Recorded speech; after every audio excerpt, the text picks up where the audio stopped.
All right. Well, thanks for coming out. Recapping the Missouri game. Start with our players of the week. Offensively, our offensive lineman of the week again was Trey Zune. That seems to just be a reoccurring theme.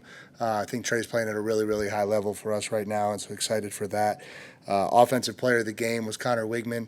Obviously, start to finish, I thought he played exceptionally well, completing 82% of his passes.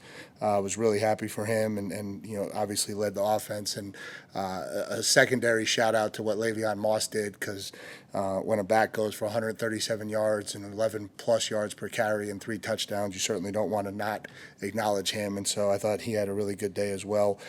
Defensively, we had co-defensive lineman of the week, Albert Regis and Rodas Johnson. I thought that was Rodas Johnson's best game by far. I thought he was very disruptive and active in there. It was great to see him continuing to play a role for us. And then our player of the game was Nick Skirton. I thought he was exceptional, made a bunch of big-time plays, 1.5 sacks. I thought the play he made on the 3rd and 1 on the quarterback really was, kind of the momentum ender to some degree, and really kind of helped put that game completely out of reach. And then our special teams player of the week was Rylan Kennedy. And just another, we always want to point out these culture things. And I think, Rylan's another kid. He's an extremely talented player. He's in his 2nd year. He's caught in a little bit of a log jam, so probably isn't getting the reps that he wants to get, but is taking his role and is impacting games and continues to get better every week and continues to force us to find ways to utilize him. We played him a little bit more this week as the game went on, and I just think you'll continue to see his role grow. He's a really promising young player, and just really happy with how he's handling the situation. No one's ever happy when they're not starting, but you can react in a lot of different ways, and then he's positively impacting games really strongly for us. And then, obviously Tyler White was the SEC Special Teams Player of the Week, and so happy for him as well. He continues to be a weapon for us. I think as you recap the game, offensively, I thought we started sharp. We scored on 4 straight possessions to start the game.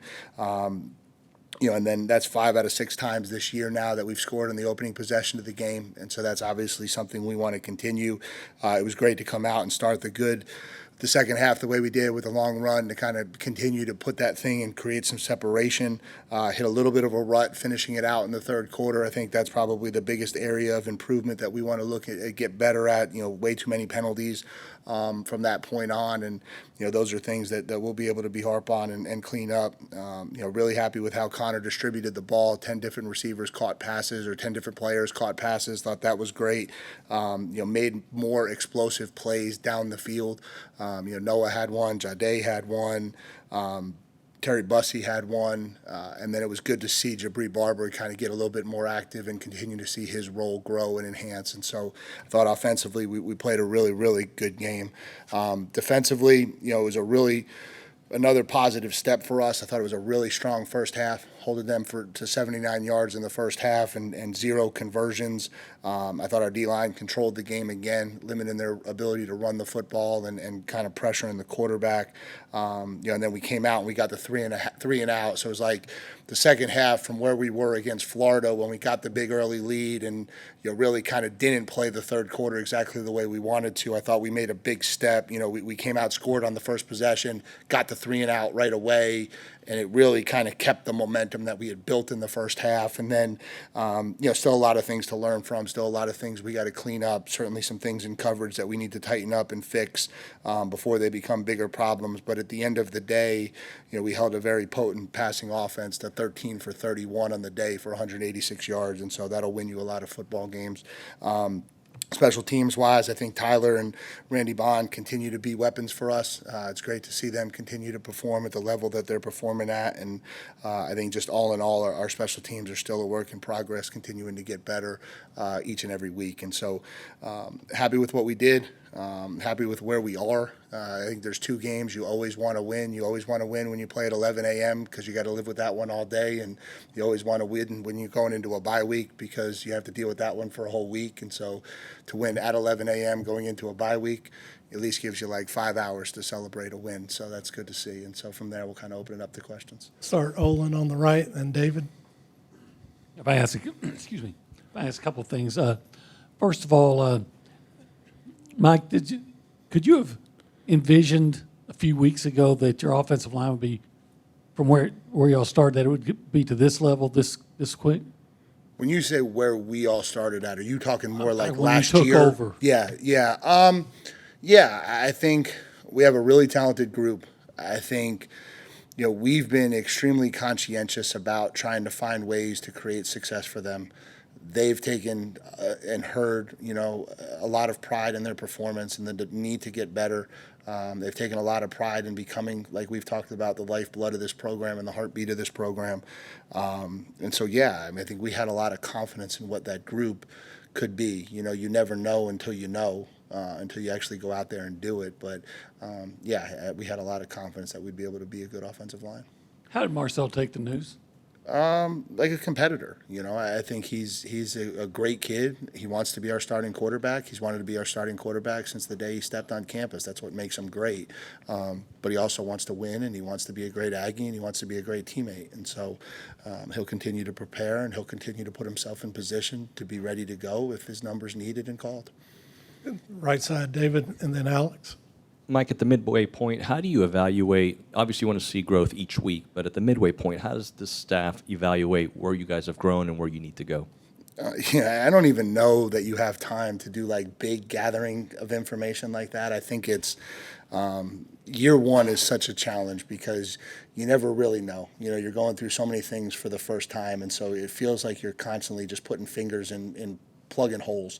And so you go out against Notre Dame and you identify problems and you go to work on trying to fix them, and then more problems pop up because that's what happens naturally, and you're just trying to continue to push this thing forward. I think from a big picture standpoint, the thing that I'm most happy with is we're starting to understand what a winning mentality looks like. The effort that it takes, the strain that it takes, the commitment every single day to a task, to focus, to do the things you've got to do to give yourself a chance to be successful on Saturday.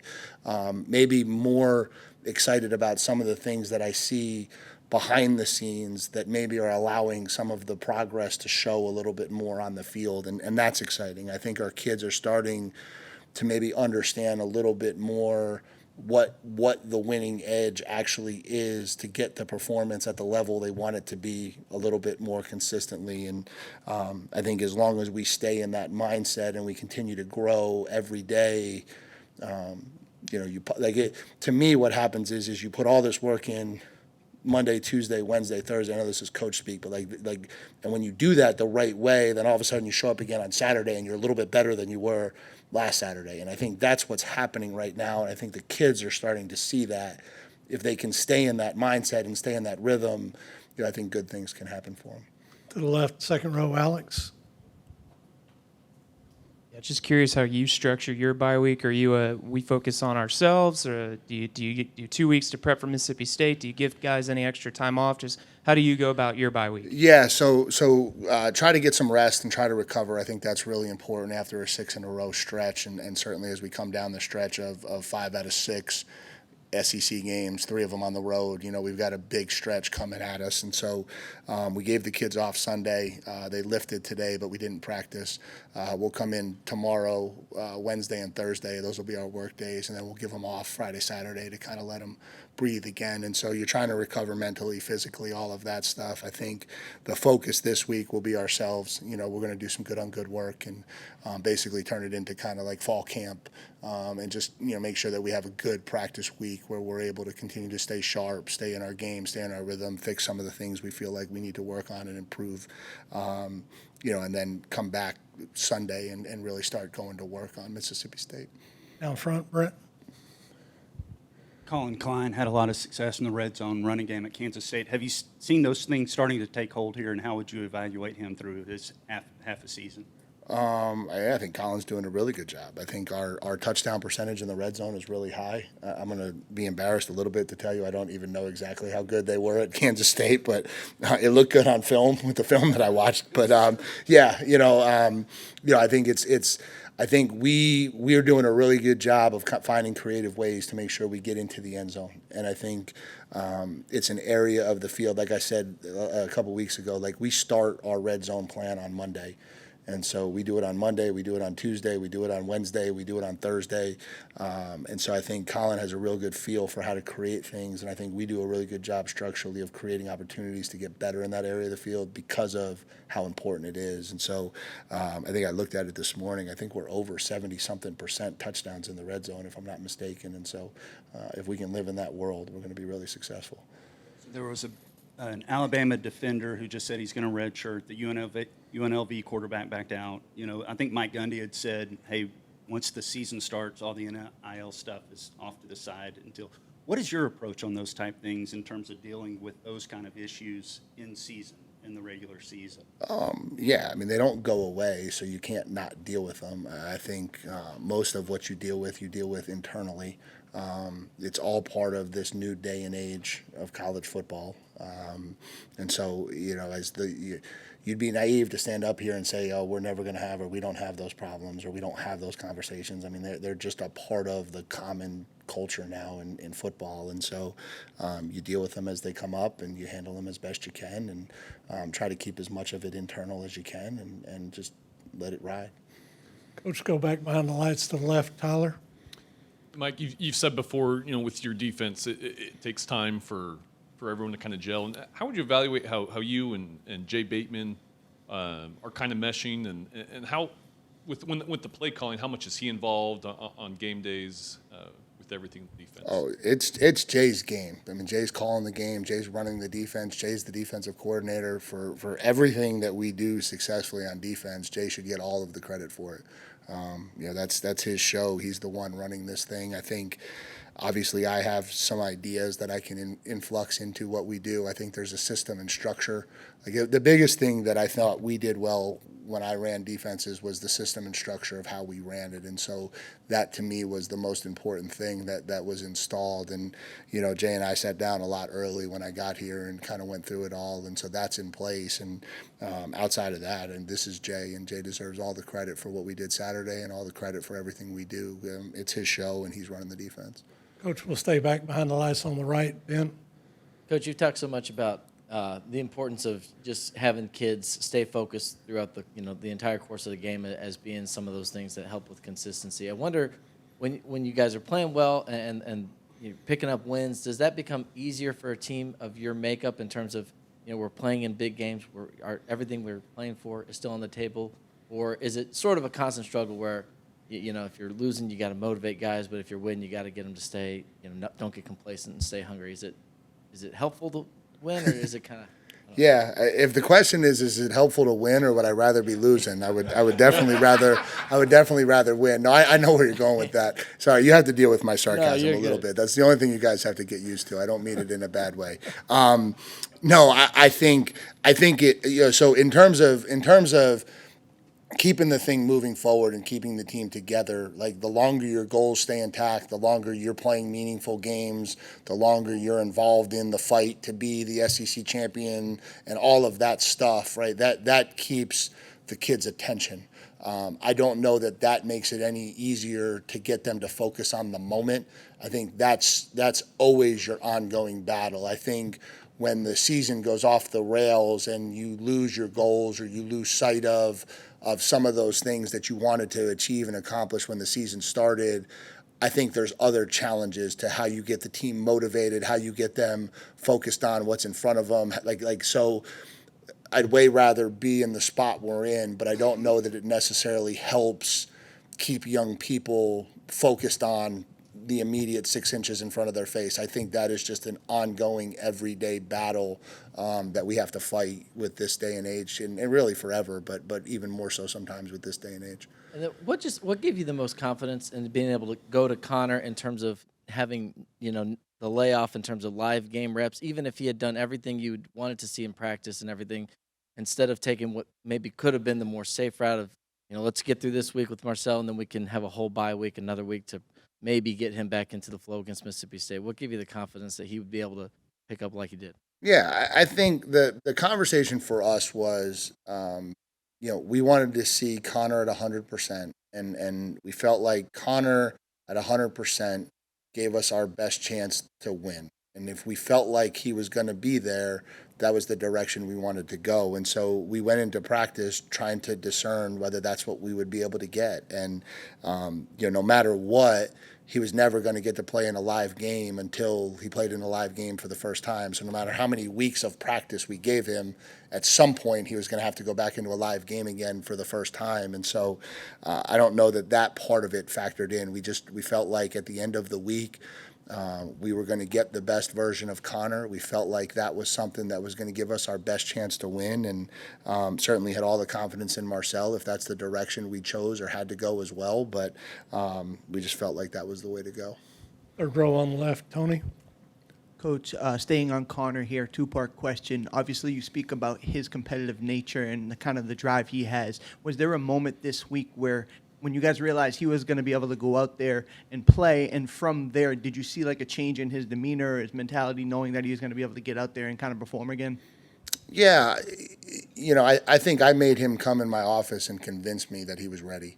And so we had a conversation on Thursday afternoon, and in that conversation, I got a really strong feeling that he was in the right frame of mind and ready to go. And that was probably the final piece as we headed into the weekend that I was looking for. And, I think there's always angst in that situation, right? And so, the one kid that you tell it's going to be his game, he's the one that kind of gets a little bit extra pep in the step. And I think you see that for sure when you announce him or tell him he's going to be the guy. Second row on the right, Carter, and then Mark, you'll wrap us up. I'm wondering what you thought of the play when Bussey kind of prevented the interception, and then just what have you kind of seen from him with his growth and the little things that he does? Yeah, I thought it was a great play. Obviously, I thought it was a critical because the game was still very much in doubt, and I think Connor had thought the corner had jumped the inside route, and the corner did a really good job of baiting him. And I think if Terry doesn't do that, that's a very clear pick. And so that was not only a big play, but also a huge play in the game, given the time it occurred. And he's just, he's growing every day into a technically sound football player, right? He came in as a great athlete who had done so many things, and I think every time he goes out there, he's becoming a better and better technically sound football player, and he knows that, and that's, I think, his drive and his work. And so it's great to continue to find different ways to get him the ball. It's great that he's getting more and more comfortable in the different ways we're trying to use him, using him now as a decoy, as a guy that we give the ball to. The more he learns, the more he grows. I think the easier it is going to be for him to impact games, and we certainly are going to need him to impact games down the stretch for sure. And just from a health standpoint, where do you feel like you guys are in the bye week, and in particular, Reed Adams and Shanahan? How are those guys doing? Yeah, so Reed Adams is fine. He came back in the game and was not an issue. TJ, we hope to have back this week or at the very, very latest next week. Whether or not he's functionally ready to play enough, we'll kind of find out as we get closer to Mississippi State. Outside of that, I think we're in a really good spot. But I think we have the long-term things that aren't going to resolve themselves, but there's not really a lot of short-term things that we're dealing with right now. Mark, you'll wrap us up. You've talked about just about every other position group, but what are your feelings about the secondary at this point? I mean, it had some of the big busts, but it looked like they had their most complete game on Saturday. Are you starting to see this group develop into what you anticipated at the start of the year? And I think the busts, they'll tell you firsthand, I don't excuse them, so they're not excused. But it's a whole bunch of new kids playing together for the first time in a brand new system, right? And there's a lot of, when you look at the group that we put out there, there's not a lot of those kids who have a lot of tenure at Texas A&M or together or anything. And so in some ways there was going to be some learning growth that had to happen with that group. As much as we tried to prevent it, that was always going to be the case. And I think what we see from them is a group that when they communicate and get on the same page with each other and function at a high level, can be really, really good. And like any secondary, when they don't, they create issues. And so I think as they start to get more and more comfortable playing with each other, communicating with each other, talking to each other, seeing some of the similar things that they've seen and now not seeing so much stuff for the first time, they'll continue to grow. But I think, we've talked about it. It's a versatile group and it's a talented group, and it's playing at a pretty good clip for us right now.